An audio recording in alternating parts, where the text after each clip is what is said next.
صدای انجیل تقدیم می کند. درود بر شنوندگان ارجمند. این صدای انجیل است، تنها صدای راستی و حقیقت که از ازل بوده و تا ابد خواهد بود. برنامه‌های ما همه روزه و در همین ساعت از رادیو روی امواج کوتاه پخش می شود. شما می توانید از طریق شبکه‌های اجتماعی فیسبوک، گوگل پلاس و یوتیوب با تایپ فارسی رادیو صدای انجیل با ما در تماس باشید. آدرس ایمیل ما از این قرار است: radioenjil@gmail.com. تکرار می کنم، آدرس ایمیل ما radioenjil@gmail.com و تلفن تماس ما 201 616 920 1791. تکرار می کنم، 201 616 920 1791. از شما دعوت می کنیم که به برنامه این ساعت صدای انجیل توجه فرمایید.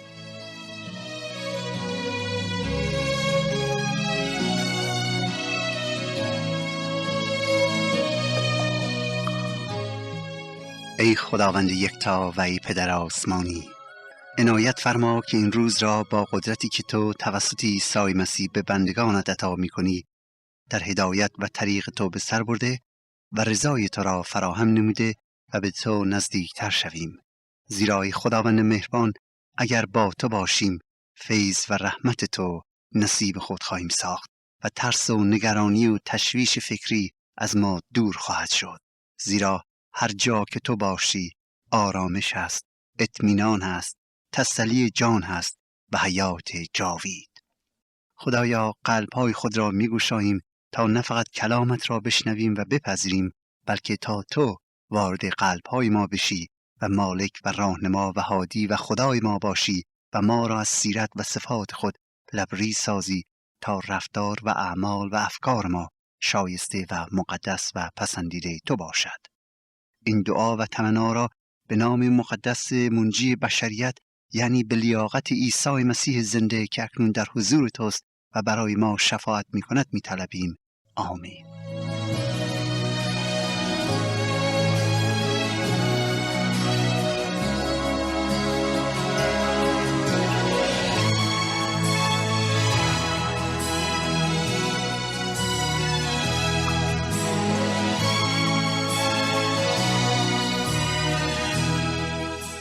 صدای انجیل تقدیم می کند آغاز کلیسای عیسی مسیح، اقتباس از کتاب اعمال رسولان، 5مین قسمت از انجیل مقدس.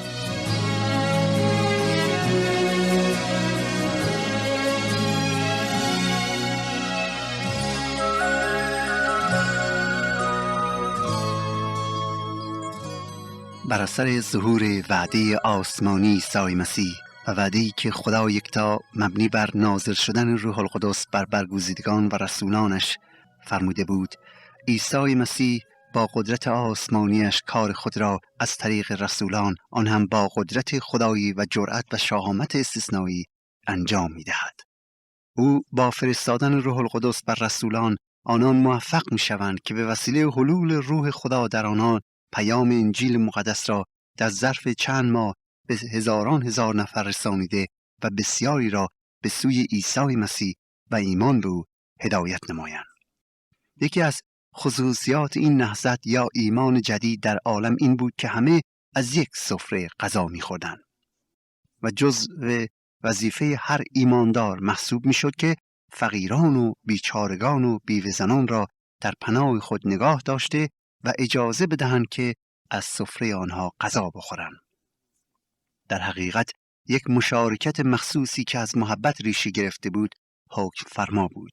در ابتدای توسعه مسیحیت غالب افراد یهودی نژاد بودند که به مسیح ایمان می آوردند، اما کم کم بشارت انجیل به نقاط مختلف می رسید و غیر یهودیان نیز به جمع کلیسا اضافه شده و در مشارکت ایمانداران شریک و سهیم بودند و مسلماً به خاطر تفاوت آداب و رسوم و حتی زبان و به خاطر کثرت جمعیت در چنین موقعیت و حالاتی مشکلاتی نیز پیش می آمد.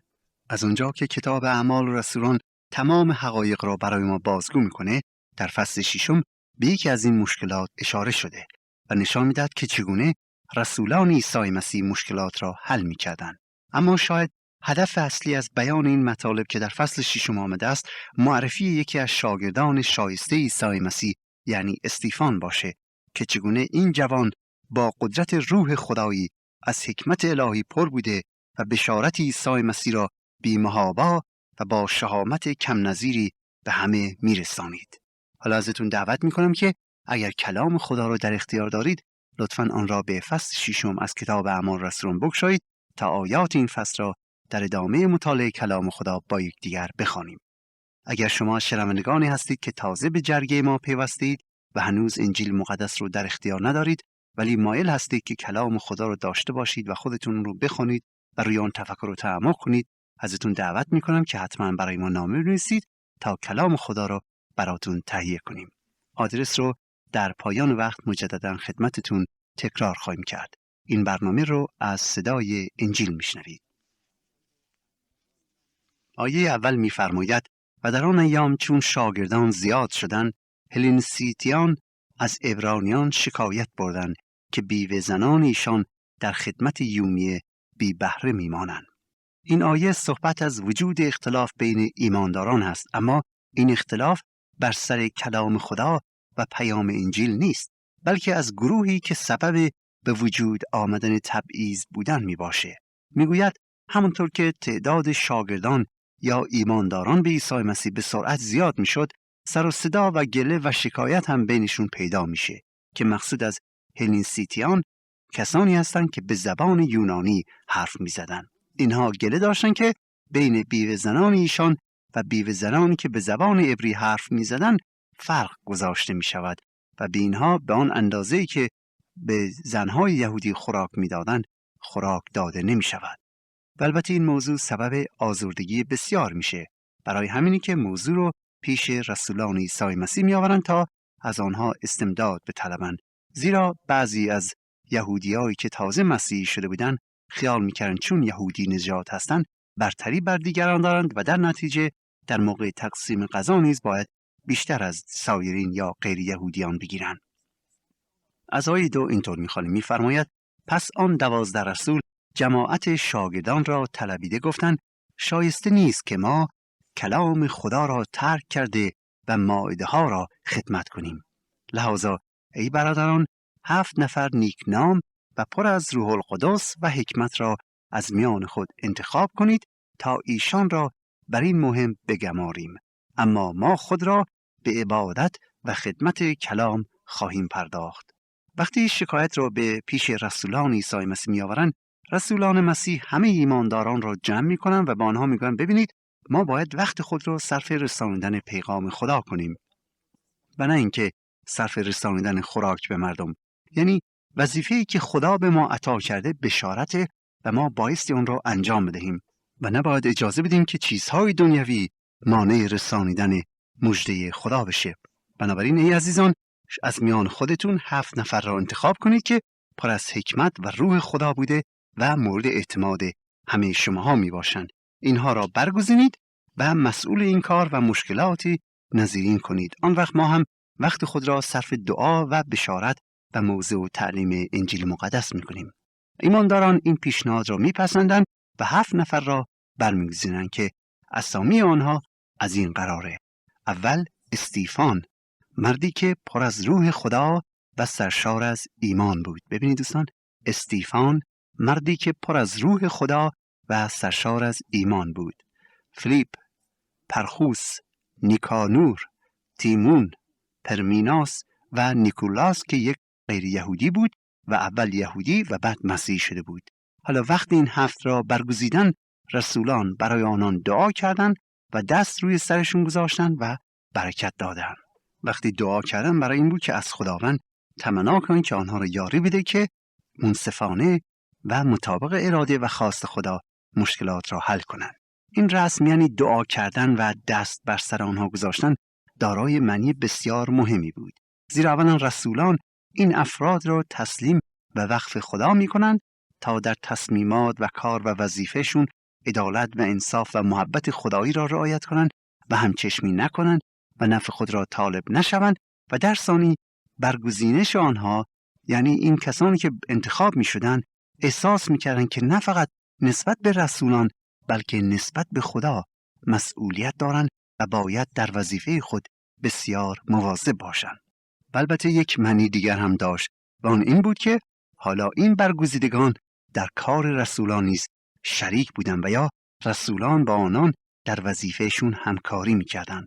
به زبان ساده جزو یک تیم محسوب می‌شدند تا وظیفه و یا مسئولیتی که در پیش دارن با هم حل کنند و با آن روبرو بشن.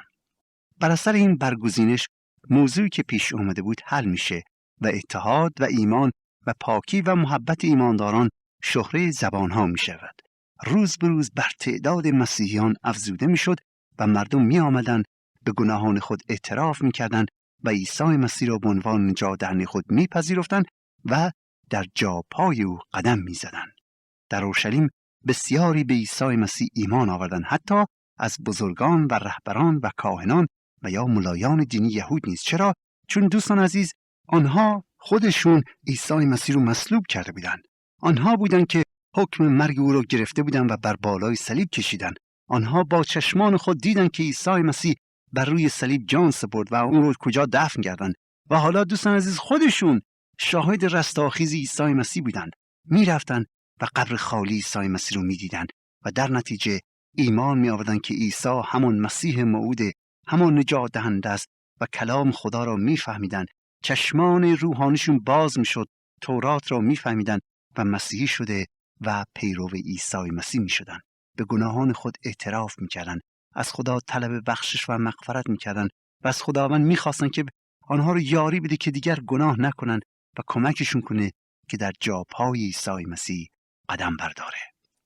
حالا از آیه 8 براتون میخونیم. در این آیه متوجه میشیم که استیفان که یک یهودی یونانی نژاد بود، با قدرت خداییش صاحب عطایای معجزه و حکمت میشه، به طوری که هیچ کس نمیتوانست به پای او برسد.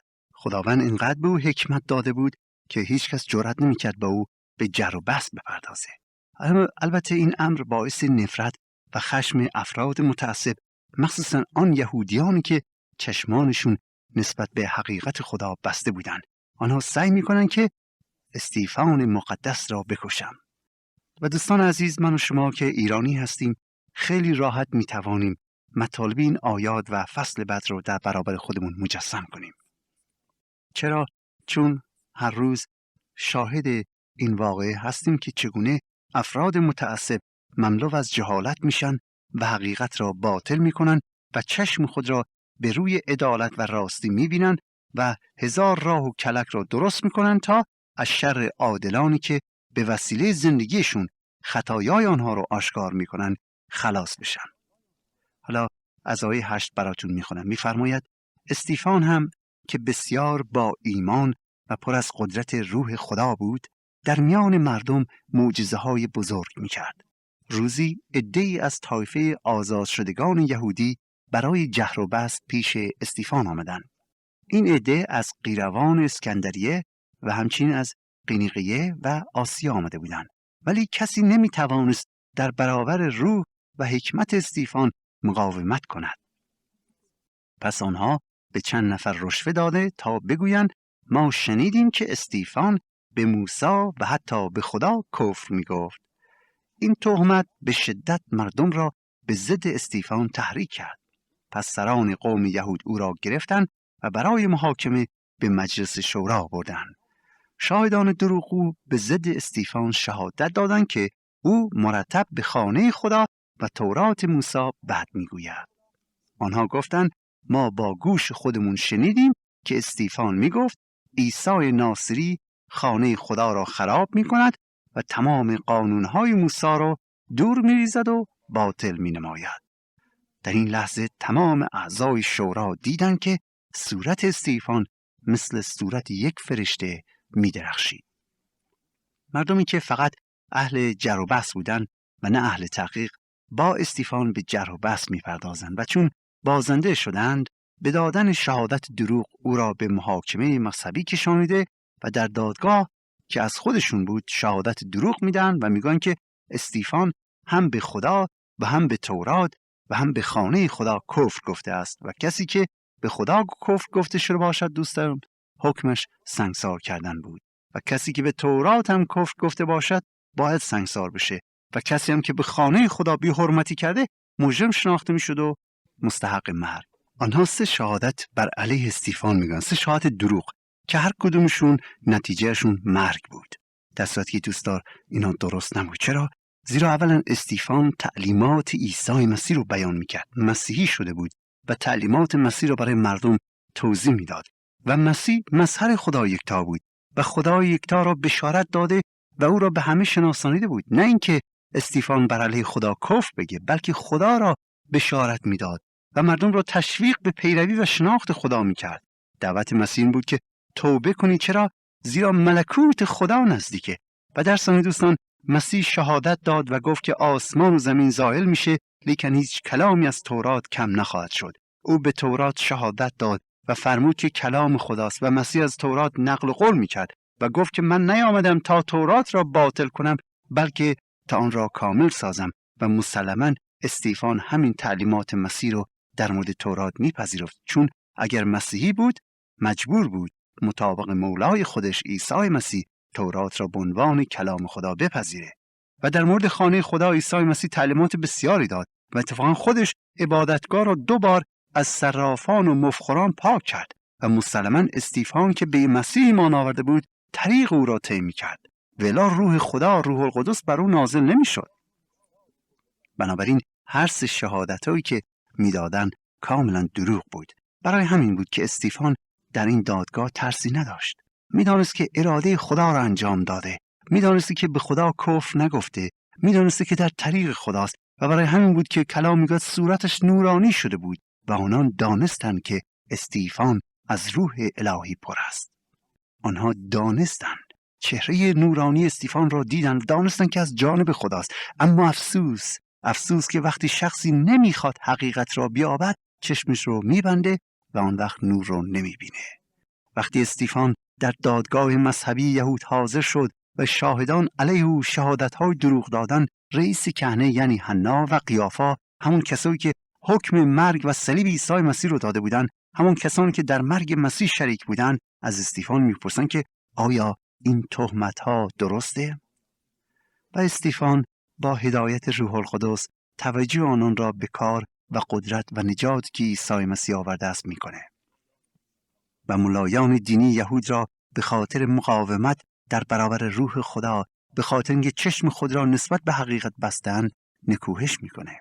او با دلیل و برهان به همه رؤسای مذهبی نشون میده که چگونه عیسی مسیح از ابتدای خلقت برگزیده شد تا نجات دهنده بشر باشه و اینکه پیامبران اسبق در مورد او سخنها گفته و پیشگویی‌ها کردند و اکنون که خدا او را فرستاده، نه فقط آنها یعنی رهبران دینی متوجه او نشدند، بلکه در قتل آن شریک شدند، در علیه آن قیام کردند و او را کشتند، ولی خدا او را از مردگان برخیزانیده و باز حاضر به توبه نیستند. با اینکه خدا مسیح را از مردگان قیام کرده و قبر خالی در برابر آنهاست، باز حاضر نیستند که قبول کنند قاتل بودند، گناه کردند و توبه کنند. چرا؟ تعصب و غیرت وجود آنها را پر کرده بود. تعصب و جهالت در آنها بود و دوستان وقتی تعصب و جهالت باشه، شخص نمیتونه در امور روحانی رشد کنه. استیفان جواب بسیار مفصلی به آنها میده که در فصل 7 از کتاب اعمال رسولان آمده. حالا به گلچینی از پاسخ استیفان که در حقیقت مروری است به کارهای خدا برای نجات بشر توجه فرمایید. و عجیب اینجاست که استیفان دشمنان خود را، یعنی حتی آنانی که به او شهادت دروغ میدادند، با احترام و ادب فراوان خطاب میکنه و جواب آنان را میدهد و میفرماید ای برادران و پدران گوش دهید. خدای پرشکوه و جلال در بین النهرین به جد ما ابراهیم ظاهر شد پیش از آن که او به حران کوچ کند و به او فرمود از میهن خودت بیرون بیا، با پدر و مادر و بستگانت خداحافظی کن و عازم سرزمینی بشو که به تو میدهم. پس ابراهیم از سرزمین کلدانیان بیرون آمد و به حران رفت و تا مرگ پدر آنجا ماند. بعد خدا او را به اینجا آورد که امروز سرزمین اسرائیل است، ولی در آن روز حتی یک وجب از این زمین را خدا به ابراهیم نداد. اما خدا به ابراهیم قول داد که سرانجام روزی خواهد رسید که تمام این کشور مال او و مال نسل او میشه. و این در حالی بود که ابراهیم هنوز صاحب فرزندی نشده بود. از طرف دیگر خدا به ابراهیم فرمود که فرزندان او را از آنجا دور میکنه و در یک کشور بیگانه 400 سال اسیر خواهند شد. خداوند فرمود آن ملتی که ایشان را اسیر کند من مجازات میکنم و بعد قوم من به این سرزمین میآیند و مرا عبادت میکنند. حالا دلیل این که استیفان به گذشته قوم بنی اسرائیل اشاره میکنه، میخواد به مسئولین دادگاه نشان بدهد که اجداد آنان زندگیشون رو با ایمان به خدا گذرانیدن، ایمان به کلام خدا و ایمان به خود خدا و نه به وسیله تعصب و جهالت، و باید آنان نیز به وسیله ایمان زندگی کنند. خدا به ابراهیم گفت ابراهیم من این سرزمین را به تو میدهم و فرزندان تو با آن حکمرانی میکنند. ولی دوستان ابراهیم تقریبا 100 ساله بود و هنوز فرزندی نداشت، ولی حرف خدا را پذیرفت، به حرف خدا ایمان آورد. از نظر عقل و حکمت بشری این وعده غیر قابل قبول بود، ولی ابراهیم با منطق و دلیل بشری حرف و وعده خدا را نپذیرفت، بلکه با ایمان به حرف خدا ایمان آورد. دانست که این سرزمین به او تعلق خواهد داشت، در حالی که هیچ فرزندی نداشت و سن او از 100 سال بیشتر بود. حالا تأکید استیفان روی همین حقیقتی که آنان باید با ایمان کلام خدا را مطالعه و بررسی کنند. از آیه 8 الی 17 استیفان اشاره به فروختن یوسف به وسیله برادرانش به مصری‌ها و سرانجام مهاجرت یعقوب و که نوه ابراهیم بود به مصر و اسیر شدن آنان در مصر می‌نماید که چگونه مطابق پیشگویی خدا یکتا نسل ابراهیم 400 سال در سرزمین بیگانه یعنی مصر مشغول خدمت و بردگی میشن. استیفان میخواد به آنها نشون بده که در حالی که هیچ امیدی نبود، هیچ نور امیدی برای این قوم نبود، ولی خدا مواظب آنها بود و هنوز بودن که ایمان به خدا داشتن. سپس از آیه 20 استیفان اشاره به ظهور موسی میکند، یعنی نجات دهنده قوم بنی اسرائیل از مصر. میفرماید در همان وقتی که قوم بنی اسرائیل در فلاکت و ظلم و اسیری و بردگی به سر می بردن، در همان موقعی که بلا و بدبختی روشون اومده بود، در همان موقعی که هیچ امیدی نداشتن از دست فرعون قسور نجات پیدا کنن، موسی به دنیا میاد. موسی که زیبایی ملکوتی داشت، پدر و مادرش او را 3 ماه نگاهداری میکنن. در آخر وقتی نتوانستن بیش از آن او را پنهان کنن، مجبور شدن موسی را به رودخانه بیندازن. دختر پادشاه او را پیدا میکنه و او را به فرزندیش قبول میکنه. موسی تمام علوم و حکمت مصر را یاد میگیره تا جایی که یک شاهزاده با نفوذ و یک ناطق برجسته میشه. همین که موسی 40 ساله میشه، یک روز به فکرش میرسه که به فکر برادران اسرائیلی خود باشه. موسی خیال میکرد که برادران اسرائیلی او خواهند فهمید که خدا او را برای کمکشون فرستاده، ولی بر اثر حادثه متوجه می شود که اینطور نیست. اسرائیلی ها هیچ امیدی نداشتند که خدا آنان را از مصر نجات بدهد. پس موسی به بیابان به سرزمین مدیان می رود. 40 سال تمام در آنجا شبانی می کند و چه بسا قوم خود را نیز فراموش کرده بود، تا اینکه یک روز در بیابان سینا نزدیک کوه سینا فرشتی در شعله آتش بوته‌ای میسوخت و به او ظاهر میشه. موسی تعجب میکنه، آتش رو میبینه در بوته، ولی بوته خودش نمیسوزه. پس جلو میاد، جلو رفت تا از نزدیک ببینه که چرا این بوته نمیسوزه در آتش، که ناگهان صدای خداوند به گوش او میرسه و به موسی میگوید ای موسی، من خدای تو هستم، خدای ابراهیم و اسحاق و یعقوب. موسی از ترس لرزید و دیگر جرأت نکرد که حتی به بوته نگاه کند. بعد خدا او را برمیگزیند تا قوم بنی اسرائیل را برهاند. موسی ایمان می آورد که خداوند او را انتخاب کرده است، پس میره با فرعون که قوی ترین نیروی عالم بود مقاومت کند، بر علیه او قیام کند و قوم بنی اسرائیل را بدون خونریزی نجات میدهد. چرا؟ چون موسی ایمان داشت خدا با اوست. استیفان سپس شروع به بازگو کردن نجات قوم بنی اسرائیل از مصر به توسط موسی میکنه که چگونه خدا او را برمیگزینه و اینکه موسی به ایمان به خدا قوم یهود را از دست پرقدرت فرعون نجات میده و همونطور که خدا فرمود بلایای آسمانی نیز بر سر سرزمین مصر میآید و موسی قوم بنی اسرائیل رو وارد سرزمین موعود میکنه. استیفان تورات مقدس را به خوبی میدانست. برای همین بود که با شهامت و با جرأت میخواد توجه حضار را به یکی از پیشگویی‌های موسی که در مورد عیسی مسیح بود جلب بکنه تا با آنها نشان بدهد که عیسی مسیح برخلاف عقیده آنها دشمن یهودیت و تورات نیست، تا ثابت کنه که شهادت این اشخاص که بر علیه او سخن میگویند درست نیست. در عوض عیسی مسیح کامل کننده حقانیت تورات می باشد. او آمده است تا پیشگویی‌های تورات را کامل کند. خود مسیح فرمود که گمان مبرید که آمدم تا تورات و صحف و انبیا را باطل سازم. نه آمدم تا باطل سازم بلکه تا تمام کنم. زیرا به شما میگویم آسمان و زمین زائل خواهند شد اما نقطه یا همزه‌ای از تورات باطل نخواهد شد. دوستان عزیز، اجازه بدهید به خاطر اینکه وقت ما به پایان رسیده بقیه آیات را و همچنین عکس العمل رؤسای دینی در قبال شهادت استیفان در برنامه آینده خدمتتون بخونم. ولی میخوام توجهتون رو به این حقیقت مهم جلب کنم که اگر شما امروز روح خدا رو صاحب بشوید، قدرت خدایی به شما عطا خواهد شد تا بتوانید در برابر هر نوع ناحقی، هر نوع ترس مقاومت کنید و در زندگیتون خدا یکتا را جلال بدهید.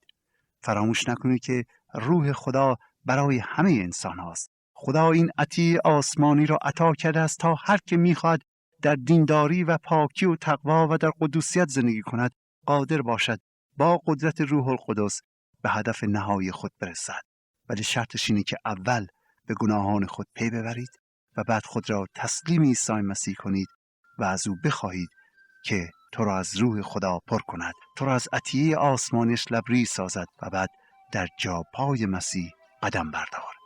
من برادر شما کشیش رضا مسعودی تا برنامه دیگر و روز دیگر شما را به خدا یکتا می‌سپارم. روزتون خوش باد.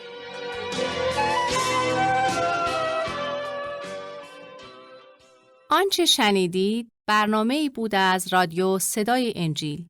خوشحال می‌شویم که با ما مکاتبه کنید و از نشریات و ادبیات ما استفاده نمایید و از طریق شبکه‌های اجتماعی فیسبوک، گوگل پلاس و یوتیوب با تایپ فارسی رادیو صدای انجیل همراه ما باشید.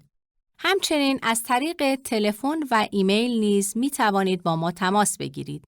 آدرس ایمیل ما از این قرار است: radioenjil@gmail.com. تکرار می کنم، ایمیل ما radioenjil@gmail.com و تلفن ما 201 616 920 1791.